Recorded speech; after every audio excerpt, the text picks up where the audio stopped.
एक बार श्री कृष्ण ने नदी के तट पर बैठे हुए थे। उस समय अर्जुन ने पूछा, हे माधव, आप क्या कर रहे हैं? तब श्री कृष्ण ने जवाब दिया कि हे पार्थ, मैं यही इंतजार कर रहा हूं कि कब नदी का पानी बहे और मैं उसके उस पार चला जाऊं।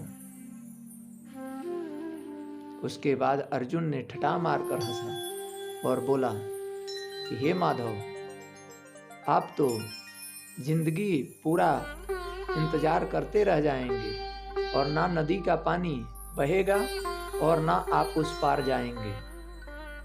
तब श्री कृष्ण ने मुस्कुराते हुए कहा कि मैं यही बातें तो सबको समझाता हूं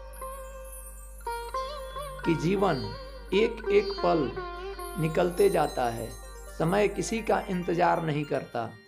इसलिए कर्म करो और आगे बढ़ो। तुमको भी तो मैं बार बार यही बातें समझाता हूं कि युद्ध ही इस समस्या का निर्णय है। तुम युद्ध करो।